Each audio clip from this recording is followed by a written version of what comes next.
Well, hi everyone, Sean Humphreys here. Welcome to the Take Charge of Change podcast. Well, in this edition of the podcast, we're going to talk about our overall model for building professional resilience. And I'm going to talk about how you can use some powerful ideas to remove negative thought patterns to enhance professional resilience. You'll enjoy this podcast.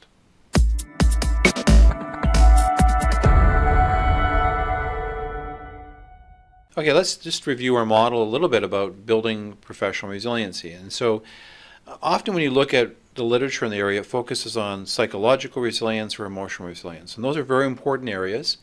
But when we talk about cultivating professional resilience, and obviously that resilience bleeds into our personal lives to make us more resilient just to deal with whatever life throws at us. And so when we talk about professional resilience, that's the ability to deal with challenges, stresses, things that come at us professionally that keep us from achieving our goals, fighting through that natural inertia all the time.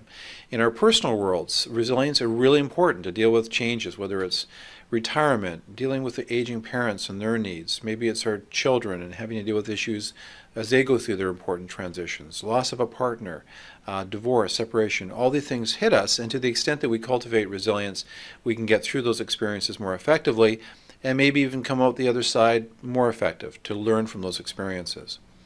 So obviously, professional resilience can be cultivated through resilience psychologically, also emotionally. When we talk about emotional resilience, we're talking about even relationships. So the relational piece is really, really critical. It bleeds obviously into our professional lives, but also bleeds into our personal lives and has a huge impact on personal fulfillment in our life experience and our journey.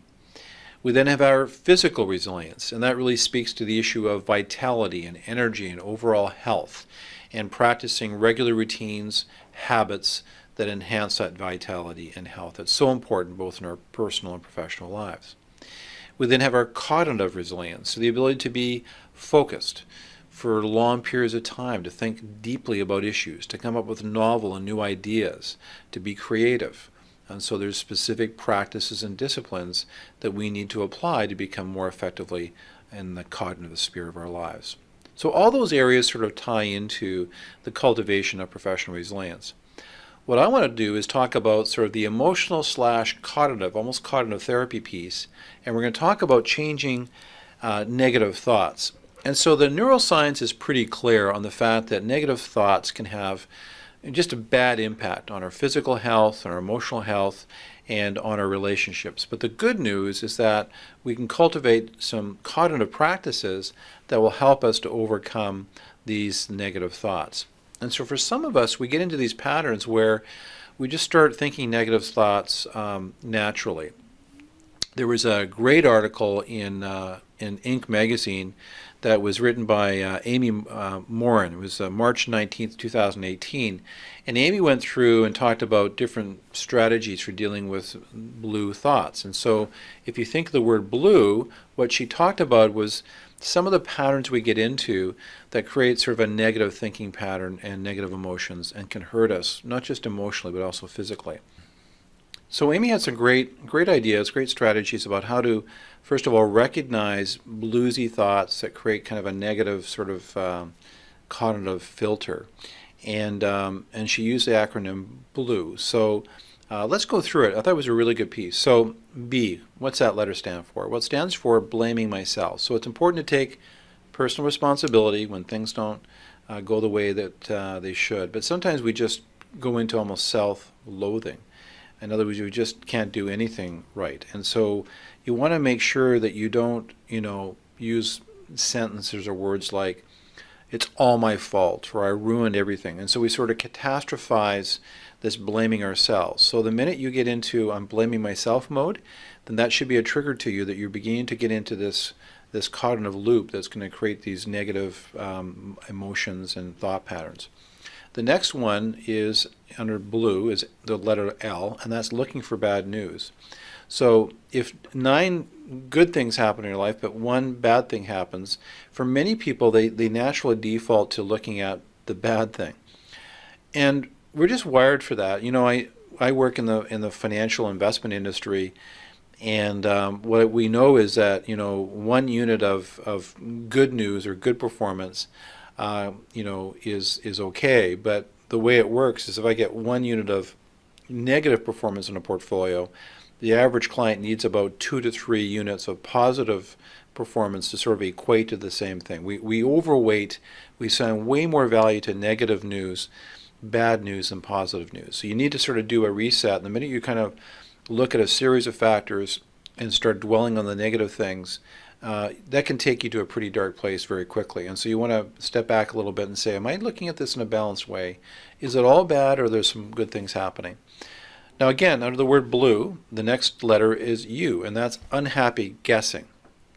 And so when Amy wrote this article, she said, even though you have no idea what will happen tomorrow, you might predict doom and gloom. In other words, you might be hardwired to think about all the negative things that are going to happen to you, how you might embarrass yourself in an upcoming meeting, or you'll just never get that promotion because you don't have the ability to do it. So you're, again, going to the worst case kind of scenario. So you're guessing about something that hasn't happened yet and taking a negative spin to it. And then under the word blue is the last letter, which is E, and that's exaggerated the negative. And so telling yourself that the entire interview that you just had was a disaster, or everything about your job is just absolutely terrible. And so the more negative you think, the worse you'll feel. And so by exaggerating the negatives, it just puts you into that really negative cycle. So just to summarize, recognize blue thoughts. You want to make sure you take the time, be a little bit self-reflective. What are the negative thoughts? Negative thoughts lead to bleeding of energy, a lack of positive outlook, which compromises your professional abilities and ability to perform, and it can have negative impacts on your health. So blue, okay, blaming myself, looking for bad news, unhappy guessing, exaggerated negative information, okay?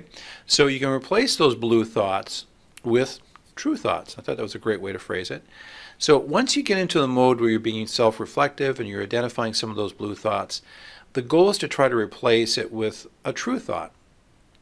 So from a cognitive standpoint, you want to recognize a blue thought, do a stop, and replace it cognitively with a true thought. So what's one of the best ways of doing that reset with your thoughts? So what she said, I thought was a great idea. So one of the best ways to do this, to replace it with a true thought, is to ask yourself the question, what would I say to a friend who had this problem? So when you catch yourself thinking, I'll never save enough money for retirement, you might respond by saying, I can create a clear plan for saving more money so I can afford to retire.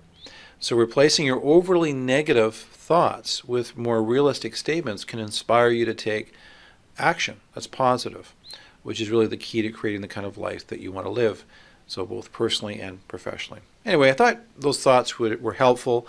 Cognitive therapy is not woo-woo. It really does work. That's the way our minds are wired, but it takes, us to stop, reflect, be aware of our negative thinking routines, and then replacing with positive thinking.